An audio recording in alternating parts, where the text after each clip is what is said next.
Welcome everyone to 2019. We made it, our first broadcast, and we have a cool intro over there. We have a great news program for tonight. I'm Daniel Pineda. I'm Richard Corris. My name's Adele Quo. And we think you're going to have a great year this year.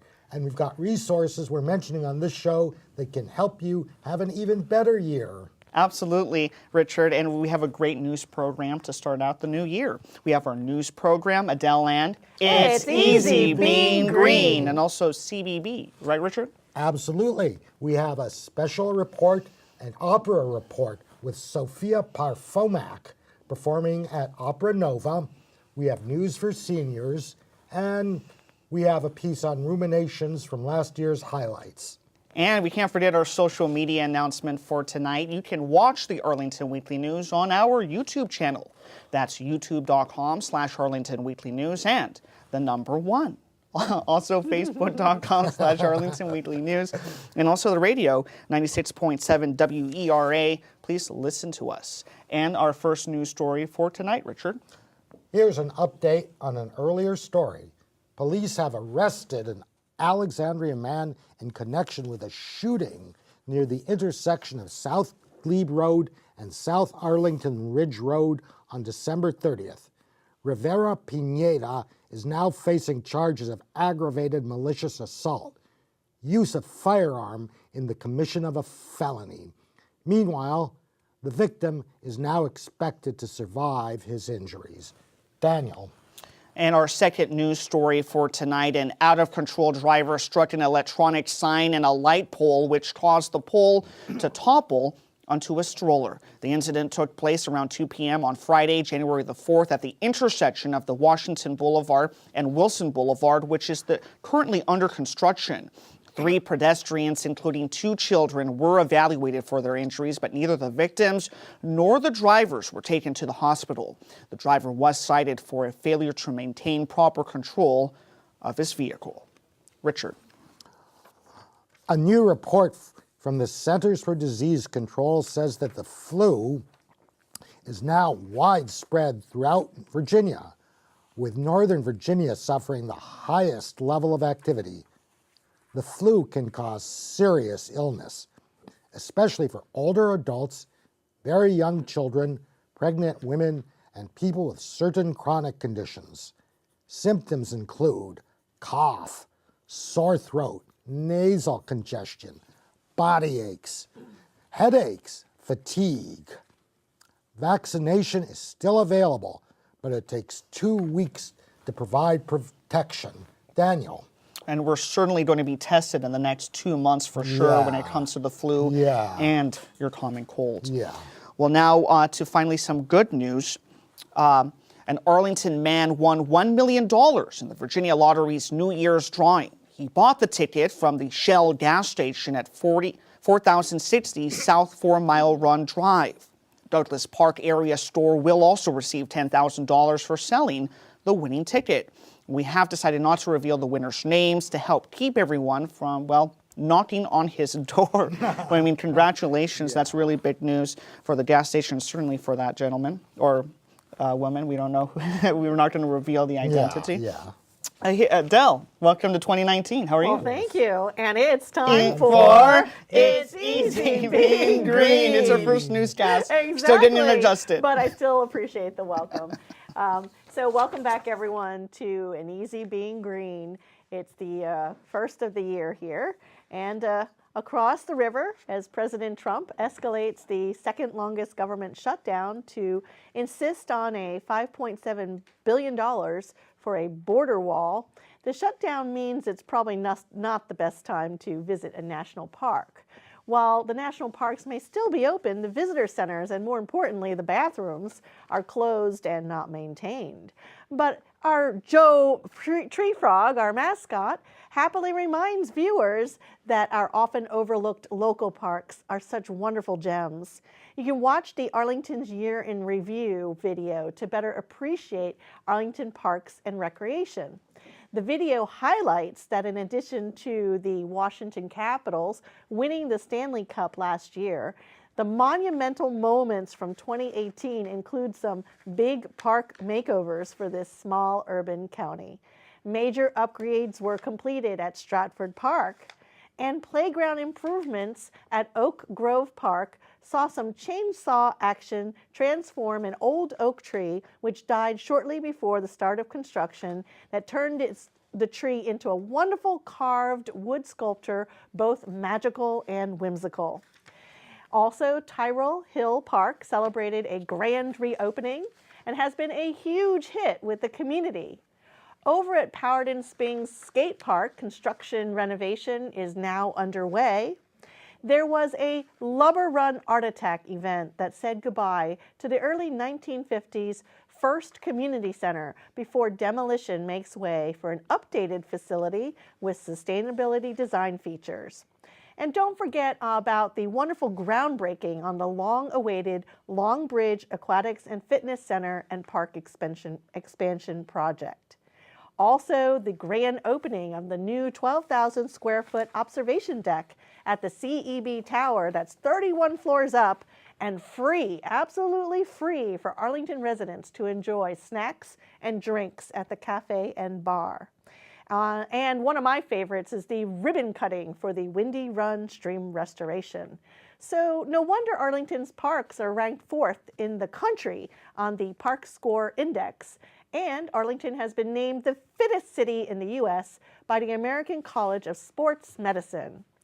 Joe Treefrog offers 3 reasons why our local parks remain vital in this digital day and age. First, even small parks provide habitat for flora and fauna, allowing them to survive despite the sprawl of human development. Number 2, keeping wild space in our urban areas keeps people connected to nature and stay active outdoors. You can go for a walk or ride your bike, and you can look at the same wildlife you'd see on TV or your social media feeds. And last, in the last 50 years, many kids grow up without spending any time in nature. Our local parks give kids and adults a way to stay connected with our natural world. You can feed your curiosity and be inspired. So visit your local parks. Absolutely, and the fittest, we always know that because you always see people running, especially in this cold weather with their shorts or what have you. They're always running around. But certainly a lot, like you said, going on at the parks. Any one that you're most excited about for 2019? I am looking forward to enjoying the Windy Run restoration a little bit more. Yeah, those visuals look great. Yeah, so maybe one day we can take a walk together. I'll show off and let you know what really happened there. Absolutely. Well, thank you so much for that report. Richard, now to our CBB stories for tonight. How does recycling in Arlington really work? We separate our disposable items, we toss them, they get hauled away, but then what happens? A representative of American Disposal Services will provide insight on what happens to recyclables at this first stop in the processing. That's on Wednesday, January 16, from 10 to 11 a.m. at Walter Reed Community and Senior Park Center, 2900 16th Street South. For information, call 703-228-0955. Daniel. Thank you, Richard. Well, here's an event for kids ages 6 to 10. It's called Fast Foxes and Cunning Coyotes. After all, who are the noisiest wild canines? Who are the smartest? Who are the biggest in Arlington? Coyotes and foxes, of course. Kids will get to howl in a coyote choir, feel a real fur, and learn what happens when foxes and coyotes meet. That all takes place on Wednesday, January the 16th from 3:30 to 4:30 p.m. That's at the Gulf Branch Nature Center, located at 3608 North Military Road. That's in Arlington, Virginia, of course, 22207. If you need any more information, just give them a call. That's at 703-228-3403. Richard. January is a great time to design and plan the next chapter in your life. Daniel Dreich, a Gallup-trained Strength Finder coach, will help participants get clear on what comes next in their lives based on their life priorities. They will learn about the power of intention and how that is a foundation for setting goals, helping to design the next chapter of their life so they will feel more fulfilled. Participants will go through a process to create a set of intentions to guide and create their foundation for a great 2019. That's on Thursday, January 17th, 2019, from 11 a.m. to 12 noon at Arlington Mill Community and Senior Center, 909 South Dinwiddie Street. That's in Arlington, of course. And Daniel. And on to our last CBB story for tonight. Here is an opportunity to come together as a community and view the Reverend Dr. Martin Luther King's contribution to living up to our country's ideals by viewing his I Have a Dream speech. Afterwards, you can participate in the completion of a special freedom quilt by signing a square. That all takes place on Friday, January the 18th from 10 to 11:30 a.m. That's at the Walter Reed Community and Senior Center and Park, located at 2909 16th Street South. For more information, call our good friend Leanne Canute. That's at 703-228-0955. And now our own Richard, we're going to intro the roll-in for tonight. Now we have an opera report. Sophia Parfomac performing at Opera Nova.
And the crowd goes wild. What an awesome performance. That was beautiful. And we were mentioning how young she is, right? She was very young. Incredible. And very professional. A long professional life ahead of her. Yeah.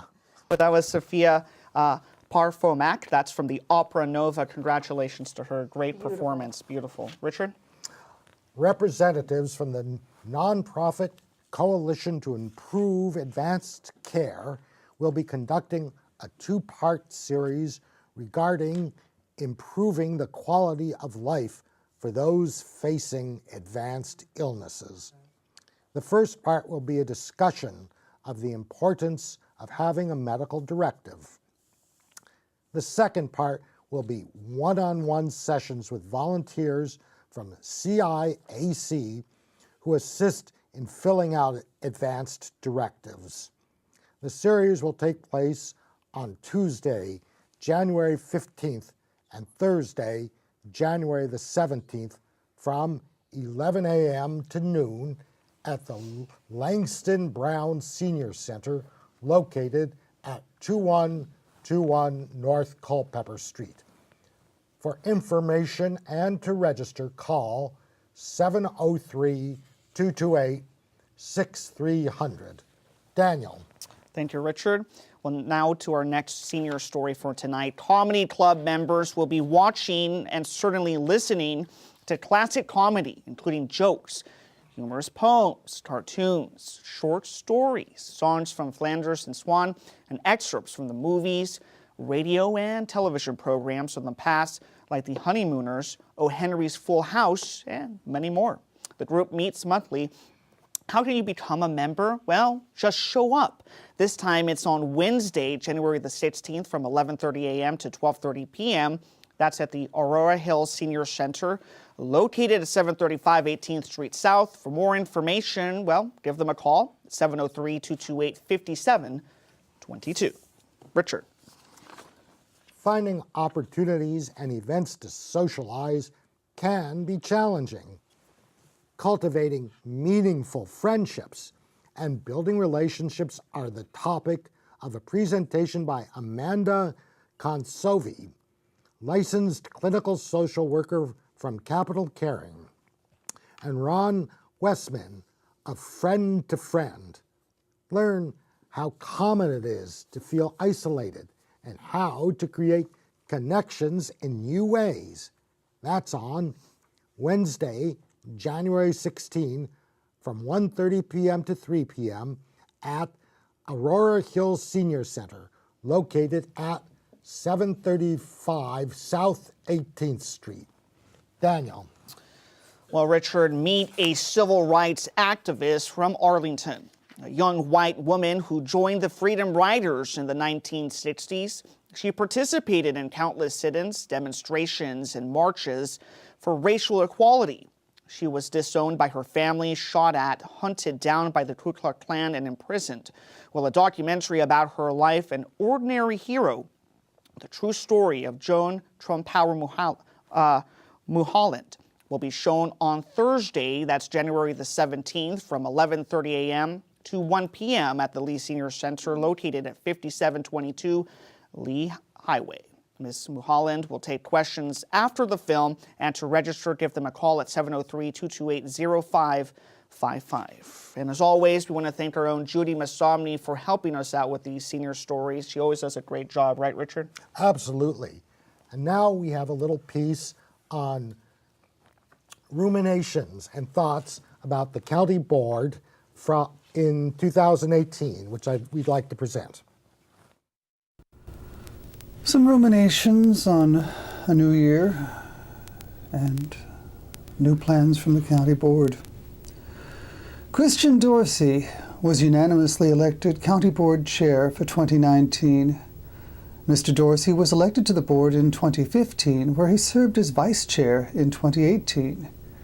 He also represents Northern Virginia as a principal director on the board of the Washington Metropolitan Area Transit Authority, and he represents Arlington County on other regional bodies, including the Board of Directors of the Metropolitan Washington Council of Governments. Mr. Dorsey is also a former producer at Arlington Independent Media. Libby Garvey was elected County Board Vice Chair.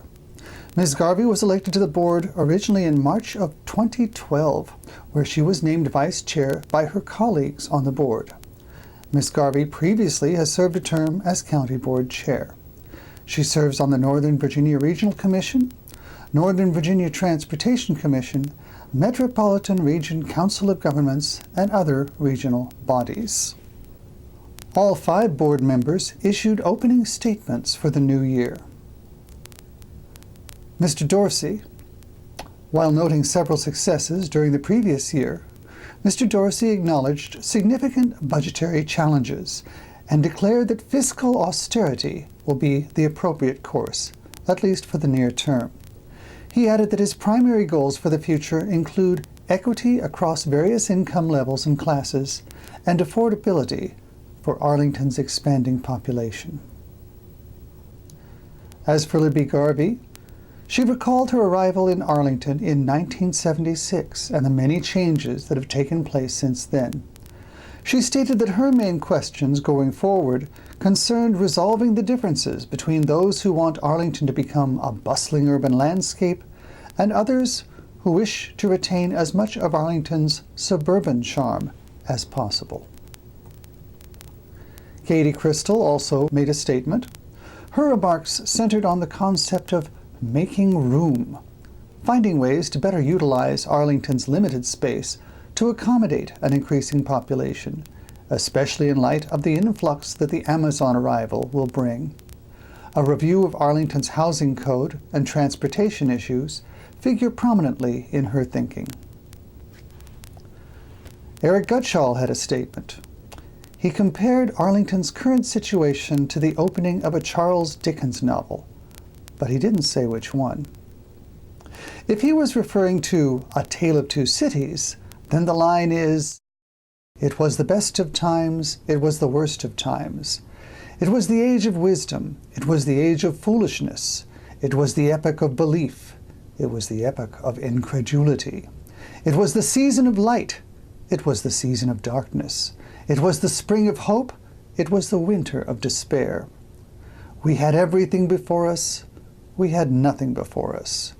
We were all going direct to heaven, we were all going direct the other way." Of course, if he was referring to A Christmas Carol, then the opening line would be, "Marley was dead to begin with." That's all. But if he was referring to Oliver Twist, the opening line would be, "Among other public buildings in a certain town, which for many reasons it will be prudent to refrain from mentioning, and to which I will assign no fictitious name, there is one anciently common to most towns, great or small, to wit, a workhouse. And in this workhouse I was born on a day and date which I need not trouble myself to repeat, inasmuch as it can be of no possible consequence to the reader. In this stage of the business at all events, the item of mortality whose name is prefixed to the head of this chapter." At any rate, Mr. Gutschall's 3 main focal points will be missing middle housing, schools, and Arlington's community energy plan. New member Matt DiFerrante, in addition to general agreement with other board members, made 5 main concerns: economic development, schools, housing affordability, climate change, and ending child hunger. While we welcome Mr. DiFerrante to the board, we offer a cautionary clip from the final debate before the 2018 election. And I ask again that all of us remember that this is a civil discourse and an opportunity for us to engage with the candidates and the candidates to engage with each other even in a respectful way, because we all care about the future of Arlington. And I ask again that we refrain from any personal attacks, interruptions, or outbursts, and also personal questions or attacks on the candidates won't be allowed. While the definition of an attack might be subject to question, we noted Mr. DiFerrante's introduction of a personal matter concerning his opponent, the incumbent John Bystad. After the 2016 election, which I'll tell you honestly, I did not support this president, and that's not the position of my competitor. He didn't vote for any of the 4 major presidential candidates. I think that's relevant fact. But I did not support this president, and I felt it was critical that we hold a forum. Mr. Weistat's response was gracious. So, an interesting question, Mr. Webb. So, you know, I have never hidden the fact that I used to be a Republican. In fact, I was a Republican when I ran in 2014, but I ran as an independent to bring people together. I have left the Republican Party. The Republican Party left me. It's very unfortunate, and by the way, I'll just mention the man across the river. If you go to my public Facebook posting from June of 2016, I actually spoke out against the man who's now in the White House. I didn't think then, and I certainly don't think now, and my opinion of him has only deteriorated, that not only was he so wrong on so many issues, but he did not have the temperament, the demeanor, or the character to be the President of the United States. And I feel even more strongly about that today. Frankly, I thought all 4 candidates were flawed. I wrote in somebody. However, although the moderator failed to point it out, we offer the following observation here. If Mr. Weistat, acting in his capacity as a county board member, had cast a vote on a county matter, and Mr. DeFerranti disagreed with that vote, then that would have been an appropriate item to raise during the debate. However, when Mr. Weistat cast his ballot in the 2016 presidential election, he was acting as a private citizen, not as a public servant. Whoever Mr. Weistat voted for, his personal vote was not a county government matter. The public disclosure of information about any citizen's vote goes against the concept of a fair election in this or any other county, city, or state in this country at least. Mr. DeFerranti seems like a nice man. Hopefully he and anyone else running for office will recognize this as a rookie mistake and avoid such disclosures in the future. Our very own Hef Munson, our executive producer here, always doing a great job. Thank you, Hef, for those highlights. And, well, we did it, crew. 2019, our first broadcast. Absolutely. To a great start. We made it happen. Yep. Any thoughts, guys? Yeah. Don't make resolutions that you can't keep. I'd like to see more people in our local parks. Yes, and thank you again for that report. And as always to the viewers, thank you so much for watching us. And we'll see you next week here at Don Hammond's Arlington Weekly News. See you next week.